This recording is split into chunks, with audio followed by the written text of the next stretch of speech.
You are listening to episode 174 of the Mamas con Ganas podcast. Today, I interview Linda Garcia. Linda helps the Latinx community heal the generational money wounds that prevent them from achieving wealth. She says her spiritual journey led her to what she considers her life's purpose. In 2020, at the height of the pandemic, Linda launched her first stock market course for beginners and created a rapidly growing community of Latinx investors. Today, Linda is a published children's book author, a self-made business owner, and a guiding luz for thousands of BIPOC who are looking to break free from limiting and toxic money mentalities.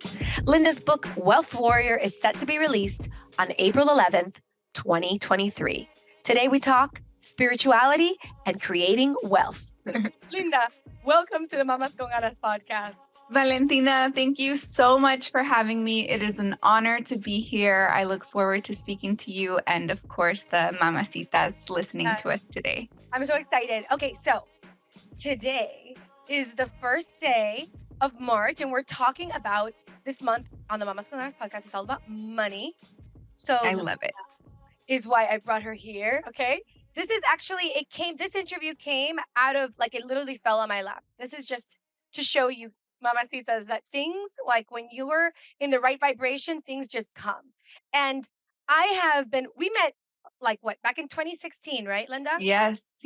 At the We All Grow conference. And back then you were doing things that are like other things, right? But always very different. Very different. But before we go into all the amazing things that you do, can you tell our mamacitas where you're from, where you grew up? Absolutely. So I am from California. I grew up in the San Juan Capistrano area, and I've actually been dabbling back and forth in my life several times between California and Texas, Dallas, Texas. So I kind of feel like I'm this hybrid between a Tejana and a Cali girl. I love it. It's like the mix. Yes. Very cool. So now, because I don't even know where to start the story. Let's maybe start, because I was asking you before the podcast. I know you have an avatar, right? Called Loose Warrior. Yes. You've been in the spiritual quest for quite some time. Yes. Let's start there. Where did your spiritual quest, where it started, how it came about? Because I think it will take us to where you are right now in terms of, teaching our community, the Hispanic and the Latinx community about their relationship with money and how to become abundant. But let's start there. Your spiritual commencement. Yes. Start. So it started really early on in life, which I love that for myself because it gave me so much time to explore it and really hone in on what that meant for me. I grew up with a very Catholic mother and semi-Catholic father, but la mujer domina. So it was what mommy said. That's what we were doing. And I was getting ready to do my communion, my first communion, and I had to go to CCD classes. And when I started CCD classes, I remember feeling like, this isn't it. This is not it. And I was probably 11 years old at the time. And I came home from CCD, I think the second CCD class, and told my mom, I am not going to do my first communion.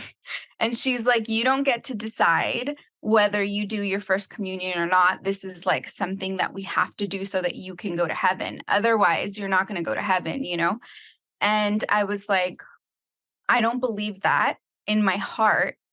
And I'm not going to do it. You're not going to make me do it. I need you to understand that, because I believe that God is something different from what they're saying.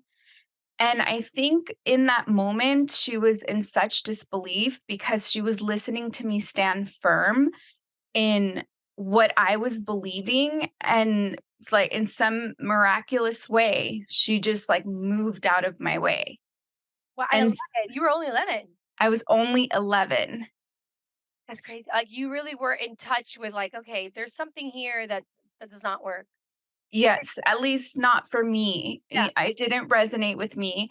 And I would spend a lot of time across the street from our home. There was this lovely creek with horses and hills. And I would every single day after school head straight to that area, and I would just ground myself in the earth. And so many times I would think like, this is where God is. Like, this is God. So These things you are God. felt connected to spirit, even though like, you were sort of rejecting that aspect of yourself. You were just saying, I'm already able to be connected with God. Yes. Yeah.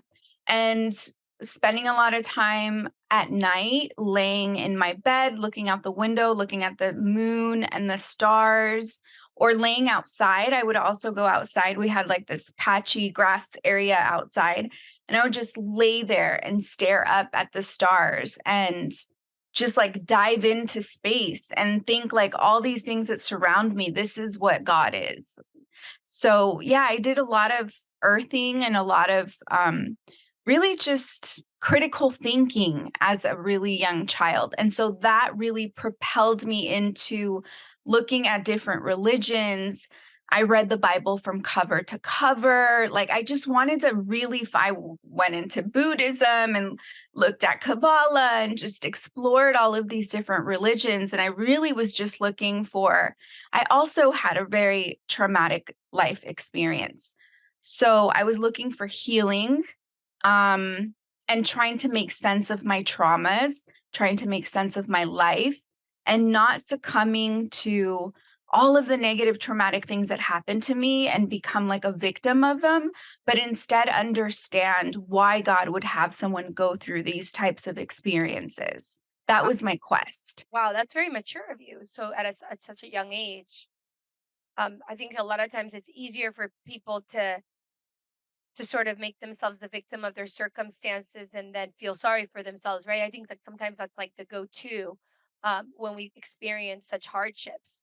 So I commend you for like knowing inside yourself that there was something that you needed to heal, that you wanted to heal, and that you were going to commit yourself to doing. Yeah. And I think that I knew deep down inside that I hadn't been abandoned, although at times I did feel abandoned, but that there was like a light inside that wasn't bright yet. It was like a little tiny light that I wanted to explore and move closer towards instead of instead of staying in the darkness. So I was in search of that. Like, I know you're there. I know you love me. I know you want something better for me. I'm going to find you. If you're not going to find me, I'm going to find you. Wow. And then when we met, you were doing a red tent. Please explain to everybody what that even is, because I think most women have never experienced this. And it was my first time when you did the red tent at We All Grow. And I thought it was like the coolest experience.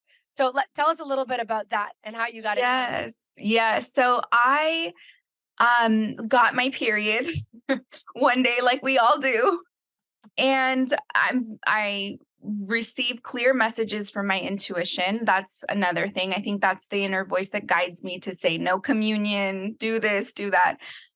So I received my period, and I remember my intuition very clearly said, look at the moon, look at where the moon is. Mind you, I didn't even like, I loved the moon as a child, but I abandoned the moon during this time. So I hadn't even reconnected with the moon again. It was the moon, and I had a profound experience as a child, but then I disconnected. And my intuition said very clearly, look at the moon today. This isn't a coincidence. Your period today is not a coincidence. So I go and find a moon chart, and I see that it's a new moon, the first day of a new moon. And that leads me down a rabbit hole of understanding why I have my period on the new moon. Apparently, this is the way it used to be before we had electricity and before we were bombarded with, um, hormones, external hormone, like birth control and things like that. And in ancient times, we used to hold red tents. The red tent appears in the Bible. The red tent appears in like Asian history. The red tent has appeared everywhere in different cultures across the world. And so, what would take place is that women were dismissed of all of their chores. It was the most like revered time for a woman to be in her bleeding and on her period. So they would gather all of the women children that were breastfeeding and like needed to be with their mothers were allowed, but children that didn't need to be with their mothers and could be taking care of their fathers were outside of the tent. So little girls were not allowed into the tent until they were actually bleeding, which was then a ceremony. Like, you get to now be in the tent. And society, the men would gather all of the problems that they had that they needed to figure out amongst their tribe, amongst their societies, and hand over the problems to the women. And the women, it was believed that the women could speak to God during this time. It was such a sacred time. So they would bleed together in the tent and then come up with solutions and come up with and rest and feast and no house chores, no nothing else. Oh my And I gosh, was like, precisely what I want to do when I have my period. yeah, exactly, right? I just want to No, feed and I want yes, to rest. exactly. So I was like, why don't we know about this? Why isn't this mainstream information? And I feel like it has been now, but back when I came upon this, didn't know anybody that knew about this. And I started to speak to community about it. And I had a podcast at the time, Let There Be Loose. Yes, I remember And listening to that. I always wanted to be yes, this girl. yes, and I would just share, like, this was what was happening. How can we reconnect to this? How can we learn from this? How can we honor this time instead of hate it so much? Um, Because that's the thing. Now it's almost like it's gone to the opposite extreme where it's almost like it's considered an annoyance or like, oh, I'm on my period, almost like it's a disability, right? And yeah, this negative connotation to it. It's interesting. I have never had a negative relationship with my period. I've always felt inside me that it's a moment of cleansing.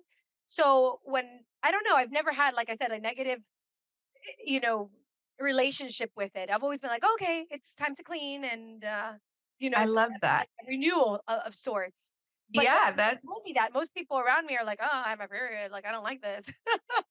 you intuitively knew. Yeah. You knew this is a renewal. My energy is going to come back when this is done. So many incredible things can happen while you're on your period. You can set intentions. A lot of women use the phrase, "Let me bleed on it," before they make decisions. Oh, this, So if they have like a really big decision to make, they say, "Let me bleed on it." So let me go through my period first and assess to see if this is right. So there's women that are practicing this via their intuitive, knowledge, like their internal knowledge. And yeah, so I just wanted to bring awareness to it. And I thought it would be really awesome if I held a red tent at We All Grow and you attended. That's awesome. was fun. That was fun. So I know it kind of, strayed from the subject of abundance, but I feel like it's important for the audience to get to know you, and also I don't know, I find that there's so many different interesting facets about who you are. You're definitely a woman that is sort of firm, and I see you as somebody who's firm and grounded in who she is and just embodies this sort of like goddess spirit. No, it's true. It's like and some I think we are coming into an age, at least, where we are seeing more of the goddess energy around, and we're also embracing that in ourselves. So now, since we're going to move into the money subject, how did you, from doing the podcast on, let's say, the cycle of the moon and that whole part of your experience of your life and the spirituality and all that, how did you come to then start talking about creating abundance and teaching people about their relationship with money and healing money stories? Yeah. So I felt like I had mastered every part of my life. Like I was healing and mastering parts of my life. I'll definitely never be a master. I will forever be the student. But I felt like I was at least graduating to new levels and understanding new things. But when it came to money, I continuously failed. Like I was creating what I felt to be very receptive content. I mean, I would produce an event and sell out of tickets within 24 hours, but I couldn't charge a lot. So I wasn't bringing in revenue. Most times I was just breaking even. And when it came to that, I just had so many limitations and so many false beliefs. And I was imposing my own personal life experience in terms of poverty. I was imposing that on my audience. And who am I to say that my audience felt poor like me today? I was lowering who they were just within me. And so therefore I wasn't able to like bring in revenue. And I was really open about this in my podcast. At the same time, you say you feel like there's a lot of facets to me, and I agree. At the same time, I had just left working at Netflix. I had been there, not just, but recently, some time had passed working at Netflix. I had been there for some time, and I had started to learn about investing in the stock market. So I started investing in 2020. I started to learn in 2012 and began investing in 2013. And it was almost like that wasn't me. It was almost like it's a part of me, but it wasn't connected to me in some weird way. It was like this woman that would go in this rabbit hole, and I was disconnected from her. She wouldn't tap into the money, like I wouldn't use the money. It was just growing in the stock market. So you have someone that's like feeling very poor, but is also simultaneously learning about the stock market and investing in the stock market, which was interesting. I probably at the time had about $300,000 at the stock market while feeling poor. And I think I felt poor because the stock market was making that money for me. I wasn't doing anything to make that money. I was having a hard time making money for me, revenue through my business.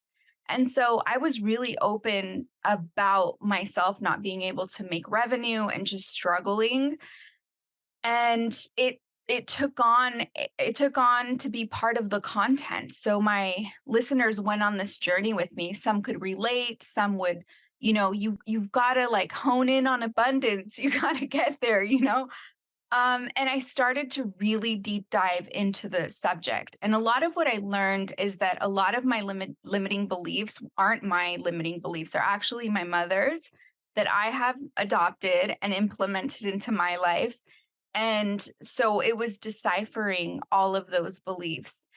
And I started reading a ton of books surrounding abundance. And I read one book in particular. I keep it on my desk. It's actually right here. It's called The Abundance Book, super tiny little book by John Randolph Price.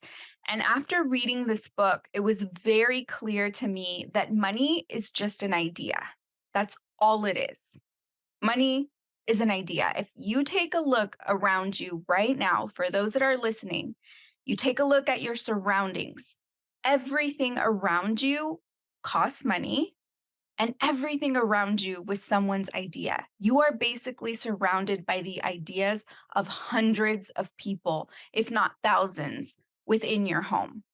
And that's all it is. And so that was so clear to me that while, yes, I might be, because I'm also a teen mom, I have a 29-year-old daughter. So, yes, I could be in disadvantage because this happened to me when I was young, and because I'm a Latina, and because of where I live, and just all of these things. I could make up all of these excuses. But one thing is for certain, I understood very clear that the even playing field were the ideas that I was able to receive. Nobody can come in between me and source energy, God, and my brain to come up with an idea. And so I started to think like, I'm going to have $1 million idea. I'm going to have $1 million idea. And I started to live in the space and search for my $1 million idea. And so it was like a light switch, like just like that. And I was able to let go of the, feeling the limitations That's at the same time. Go It ahead. seems like Sorry. you were like focused, you started focusing on, you know, like focusing on the abundance, right? And focusing on having that idea. Because a lot of times I think with money, it's like we end up focusing on how we feel like we don't have enough, or like, our limitations. Whereas you already knew within yourself, it seems like that you were abundant in all the ideas, and now you were just sort of stepping into that space and saying, well, if it's linked to ideas and I have a ton of ideas, then I must be linked in some way as well to abundance. Yes, exactly. And I had a really great friend. Her name, she's still my friend, Dari Luna. I don't know if you're familiar with Dari Luna, but Dari, she channels, and she gifted me a channel for my what I needed to hear in this moment. And it was back in 2017, the first one she did. And she said that my guides wanted me to look into understanding finance. And I was so annoyed. Oh, really? I was so annoyed, like next level annoyed. Like my first thoughts were like, okay, this isn't for me. A lot of the things she said, I resonated with, but that specific one, I'm like, this isn't for me. What does finance even mean? Like take accounting classes? Like, I don't get it. It's not for me. So I like discarded it. And then a year later, she gave me another one and she says, your guides want to know why you haven't done anything with finance. Like they asked this of you, they're still wanting you to seek finance. Wow. And I was like, they said, there's this Linda that is undressed and almost like vulnerable in every part of her space. There's like 12 Lindas lined up, and all of them was vulnerable to take pieces of clothing off and standing there like a goddess. And there's this one Linda that's fully clothed and doesn't want to take her clothes off. And that's the Linda of finance. And she said, when you take off that clothes and become vulnerable and start to step into that power, you're going to free thousands of women from feeling the same thing that you're feeling now about money. Wow. When you do this, everything is going to change. And I was like, so I need to learn, so it's not abundance, you're saying finance. Meanwhile, remember, I'm investing in the stock market. Wait, okay, so who was teaching you to invest in the stock market, or are you teaching yourself? Like, are you just going down this rabbit hole of research, or like, are you at this point learning from somebody? How is that happening? Yes. So when I started working at Netflix, I had a colleague, a white male colleague, and he was like, have you started investing in Netflix? Have you started buying stock? And I think he could tell that I was really intimidated because I was. And the stock market to me was very white, old man, Warren Buffett. I never saw like common folks talking about the stock market. I just felt like you had to have some kind of license or be an old white man to do it, to be quite frank, And he really like opened the door for me, and he would educate me on it. For about a solid 6 months, he would show me his portfolio, which was over $1 million. And he was like, you have to understand that because you have exposure to technology and you work in a technology company, you know things that other people don't know. And so you can use that knowledge to invest in a company and make money from it. And, I started to invest. I decided to invest $200, but I wanted to learn more. So after that, once he saw that I started investing, he kind of backed off like, okay, good, she did it. But I wanted to understand what the terms and the definitions meant. And I really wanted to understand it because it's not just as easy as putting $200 in a stock, which it is, but you have to know what you're doing or you can make big mistakes. And so I started self-teaching for the entire time. All those years, I would just self-teach and watch stocks. It was like a pastime for me. But again, it was like a pastime that I wasn't connected to. It was almost like I wasn't doing it. Wow. But you were still doing it. That's the But crazy. I was doing it. There was a part of you that wanted to be there, that was interested, but it's almost like you were negating the fact that that was a part of your life. And here's what's interesting. A memory had come back to me I think the memory came back last year, where my high school teacher, when I was 17 years old, she took a trip to New York. We went as students. I was competing in a marketing competition in high school. And they divided the group into two sections, and one group was going to go see the filming of Sally Jesse Raphael, and the other group was going to go to the stock market. And when I got chosen to go to be, I don't know why this is going to make me cry. Sorry. Thank you for sharing this. First of all, I shouldn't have been on that trip because all I had was $20. I was not in a good place. She actually paid for my trip. And I remember being so mad when I wasn't chosen to go to the Sally Jesse Raphael taping because I wanted to see what it was like to film a television show, you know? I mean, I never externalized my anger. It was all internal. But I remember being so angry. And then I remember walking up to the steps to the New York Stock Exchange and feeling something like, whoa. And then I remember going into the stock exchange and seeing all the men and the energy. And I remember looking around and thinking, there's no women here. Wow. And I remember the bell ringing and the pink papers tossing and all of the information and the phones and the yelling. And I thought to myself, I don't fully understand what's happening here, but I know that what is happening in this building is affecting not just the United States, but the entire world. And so that it's destiny. It was a seed. I don't know what it is. So yes, we come back. I'm doing all of this, like taking 2 to 3 hours to understand the stock market, but not really owning it, like not telling people. That's for sure. I had 2 friends that knew, and that was it. I wasn't public about it, mainly because I feel like there's such a lot in our community. Folks are so quick to judge when you're involved in anything that is like capitalism, or Yeah, that has to making do with money. making money. Yeah. I mean, unless you're talking to wealthy Latinos, but the majority of immigrants that come to the country, um, to the United States, it's not the wealthy Latinos, they stay back home. Yes.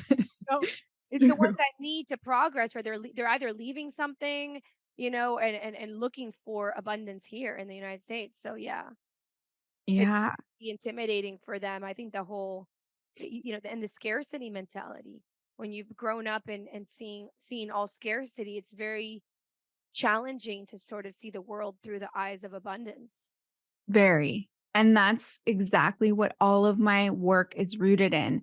While yes, we have the vehicle that's very clear, that's the stock market, that is a very logical, mechanical system.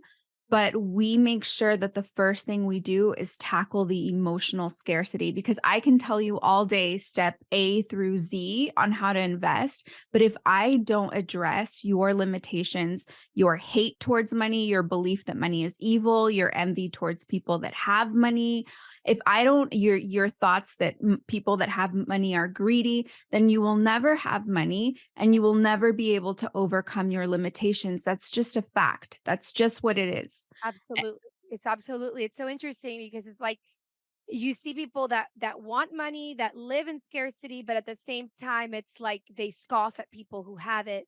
Mhm. And it's like they don't realize that they're pushing it away just by having that, yeah, those judgments towards the people that are actually wealthy, or that have.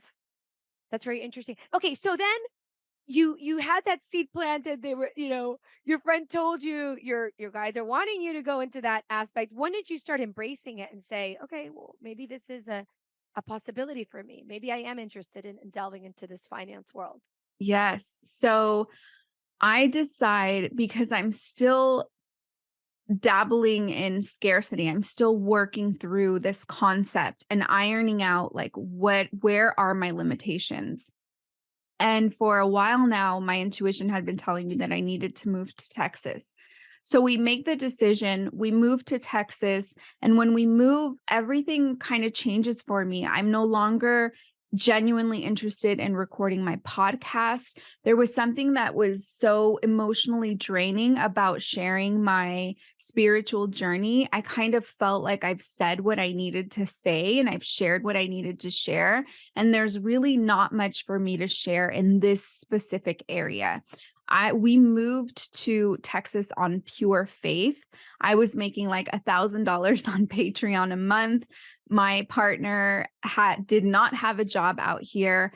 And we just rapidly started manifesting everything we needed. He landed a high pay. We moved into an apartment with, obviously I had stock market money to sort of lean back on if we needed it. But despite all of our hardships, I never pulled that money out because I understood the importance of keeping money in the stock market for as long as you can. So I really protected that money there, but it was nice to know that it was there. So we were able to move out in faith, and the money would just show up. It just started showing up for us. Like he landed a job that gave me the space to really think about what is next for me. And so it was right a few months before COVID. When COVID hit Italy, I knew right then and there that we were going to have an amazing opportunity in the stock market. I knew that we were headed for really hard times. I knew that a lot of people were going to die and it was going to get very scary and that we were going to get shut down out of logic. It was logic for me. I looked at it this wasn't my intuition speaking. This was a very logical scenario. I was like, we're not going to be able to control this. It's just, we just have some time here before this hits. And so I started to frantically call my closest family members and tell them, you need to open a stock market account because the stock market is going to tank as soon as COVID hits the United States and you need to invest. You can imagine how crazy I sounded in January. Yes. Well, for people, and because most people want to take out their money when it tanks instead of investing it. You're supposed to buy low, like when it goes down, that's when you're supposed to buy. Exactly. But most people, when they have a portfolio and all of a sudden it goes down, they're like, oh shit, now I'm going to take my money out, which is the stupidest thing to do because it's going to go right back up. Exactly. Like all I knew during this time, because I don't manage my portfolio. I have a portfolio and I have stock, but I knew that, okay, it's going to go down, but I'm not going to look at it every day because I'm going to go crazy if I do. And I know I have to ride this wave because I always see it as something that's for the long term. For sure. Yeah. Yes. But that's really interesting because you were already like, okay, people, let's make money. Come on, open up those accounts, baby. Yes, exactly. And no one was listening to me. And so that was when I knew, oh, that's scarcity mindset. Of course, they're not going to listen to me. I spent 6 months not listening to my white colleague showing me a $1 million portfolio. Why the fuck are they going to listen to me with a $300,000 portfolio? I just felt like they're not going to listen. So, and I knew that had nothing to do with me per se. I knew it had to do with scarcity mindset. So that's when I knew I have to take everything I've learned from my journey in Let There Be Lose, and also understanding my parents being immigrants and working a ton of jobs, and me believing that I needed to have a ton of jobs in order to make money, which is the opposite. People that have more jobs never, ever make more money. And so I really needed to process all of these, beliefs that I had adopted and process them and then share them in a way so that people can reflect on their own limitations. So I started, when my family didn't listen, I started to go onto my stories on Instagram, and I was shocked by the response that I got from so many people that actually wanted to learn more. They're like, what resources do you have? And I had been self-teaching myself since 2013 all the way to 2019. And I couldn't pinpoint a resource because it was like so much time that had gone by. Not only that, but any book I read, I didn't understand. It was stop the book, Google the word. I had to probably Google 2 or 3 words in each sentence because I didn't understand. So it was really a process that I went through, and it was like a second language to me. And so instead, what I did was, because I truly didn't have a resource to to give, I thought, what if I just did a workshop of how to do this? I started creating the workshop. It turned into 10 hours worth of content. Wow. And yeah, because it was so much, And that's probably when you probably realize, like, oh my gosh, I'm not like, I'm not a newcomer. I've been around the block in this. I know quite a bit. Did you surprise at how much you knew? I was shocked because I thought that I was going to do an hour-long workshop. And as I started building the deck and going through the steps, I was like, oh, this isn't an hour. This is 2-day crash course, 5 hours each day. And it did give me confidence. And it did help me step into that Linda that was like covering herself in clothes, just like step into her goddess with finance and be like, I understand this from a perspective of a child of immigrants, from the perspective of someone who truly understands money scarcity and the importance of overcoming that. So let me share this resource, not from someone that's been privileged and doesn't understand us from our perspective, but it's me. Let me show you.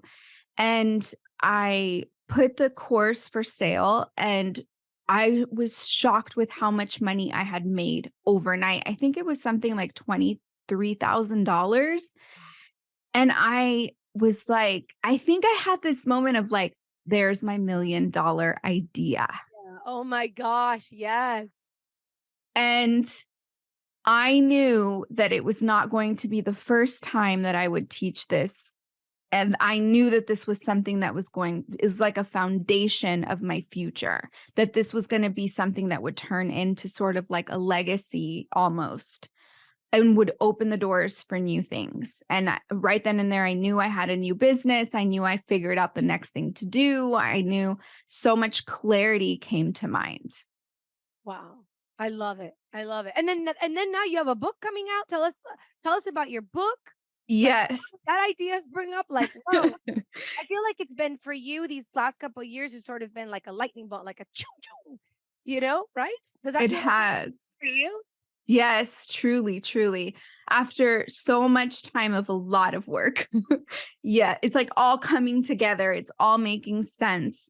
So in October and November, I released my course in July. So we're talking just a few months later in October and November, I have my agent and my publisher, that one of the biggest agents, by the way, that represents Latinas writing books in the United States, like a huge agent. Wow. Um, she and my publisher start to join my courses to spy on me. Yes. And they came once, and then apparently they wanted to come back because I was doing these classes live, and they wanted to come back, and they came back and watched me again. And then shortly after that, my agent contacted me, and she said, I've taken your course a couple of times, and have you ever thought of writing a book? And I was like, of course. Not about the stock market, but I have thought of writing a book for many, many years, at least 20 years, at least since the moment I read The Alchemist by Paulo Coelho. I knew My that I favorite wanted book. to write Oh a my book. gosh. That book, it has changed so many lives. Oh my goodness. Yes. And so I thought like, wow, if someone can change a life with Mhm. a book, Exactly. I don't want my pain and my tragedy and my journey to go in vain. I would love to contribute those words and those feelings for long after I die so that maybe I can change lives too. Mm. I So, yeah, so I landed a book deal, which was huge, and, like money and the beauty about this is that a publisher came attached already. So I had my agent and my publisher hand in hand, ready to, we want to do this, which, is very rare. I think 1%, it's like the people that get published is 1%. And that's folks that write what they want to write a book about, and then they start to shop it. So I don't know what the percentage is of someone that gets agent and publisher in hand saying, "We think you have a book." It was such an incredible, validating experience that they really believed that the course and what I'm teaching is so necessary in our communities that they wanted to help and further the reach. And it is so necessary. I can't say that. I don't think I can say that, like, stress that enough. It is so necessary in our community. I think it's time Very. for our community to step into abundance and wealth and to start not like stop shying away from this subject, from finance. It's like this is Yes. the next frontier.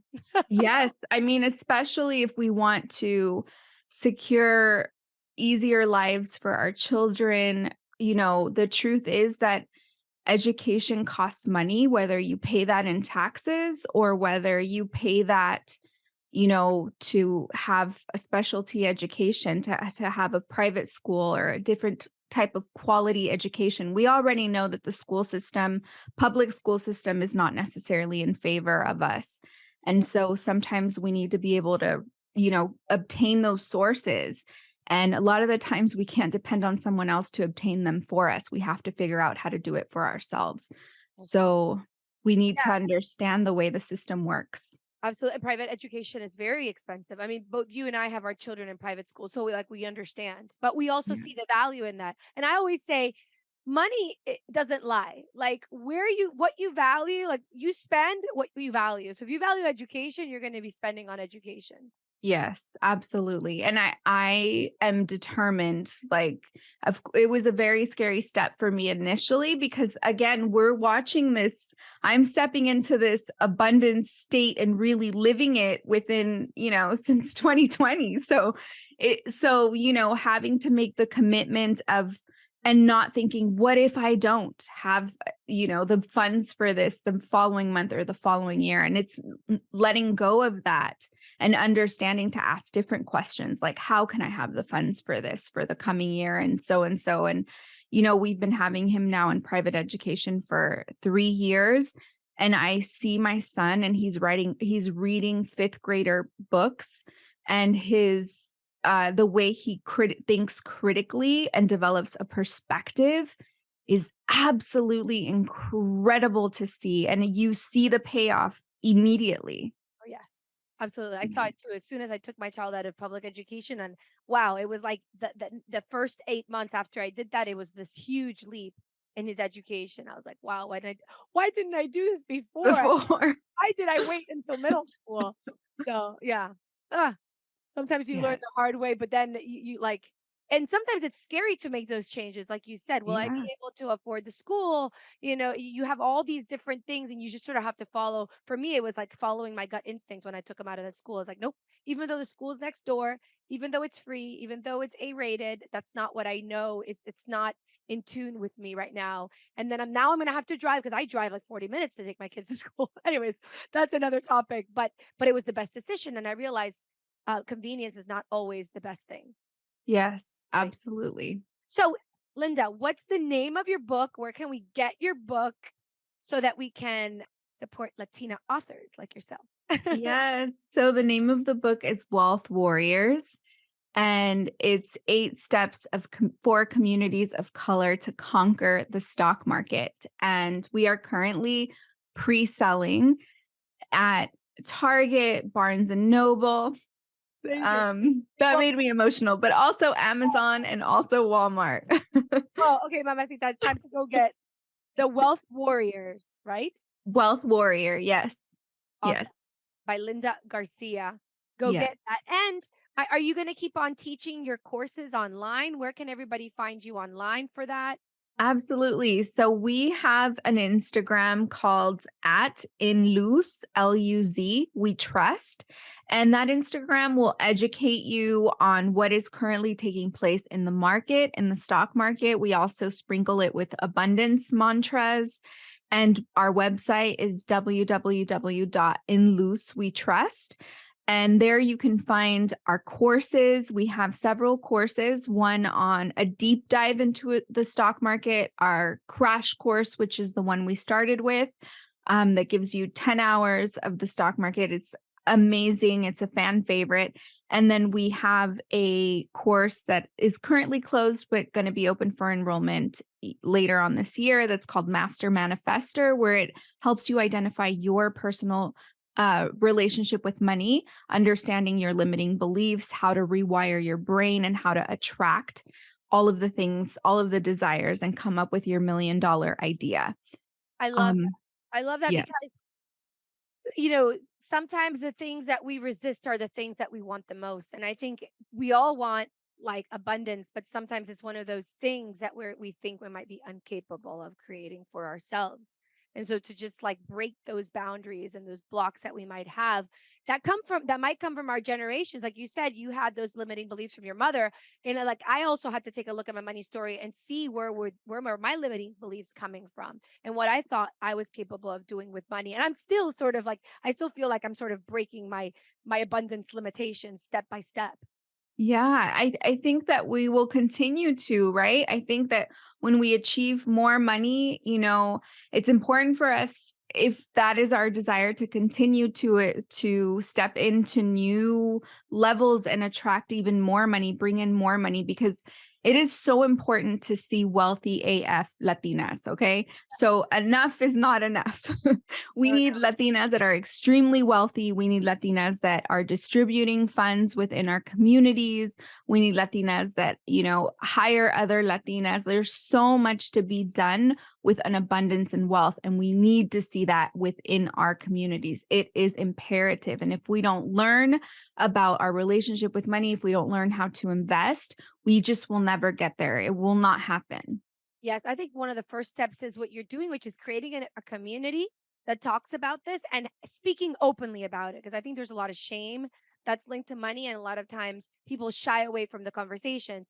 And I think it's enough, like, it's not just talking about how we spend money, but like talking about how we create it. And usually in Yes. the past, it was usually men that were always talking about that.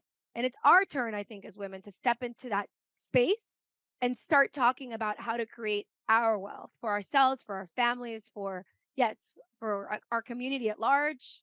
Yes, yes, and yes. Yes. Absolutely. Oh my gosh, it's been such a pleasure to have you. I think I'm gonna go take your course because I have my portfolios, but I have somebody that manages it, right?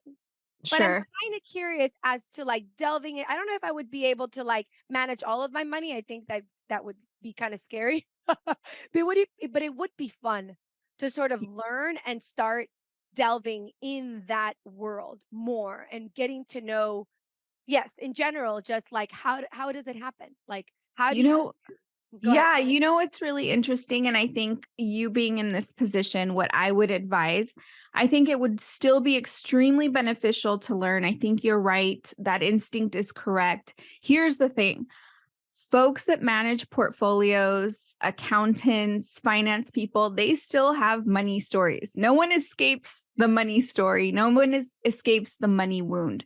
And a lot of the times when you start learning about investing, you start to see, maybe you can push back a little or ask the proper questions, as like, why aren't we doing this instead? Or, you can start to like sprinkle in some input into where your money is being invested in. So I think that's where I would see it very beneficial for someone that has a portfolio manager. Yeah, no, absolutely. I think it's like the more you know, the better. The more, and the more confidence you have to ask the questions. Because sometimes when you Yes. don't know, you shy away from questions because you think you're going to sound stupid.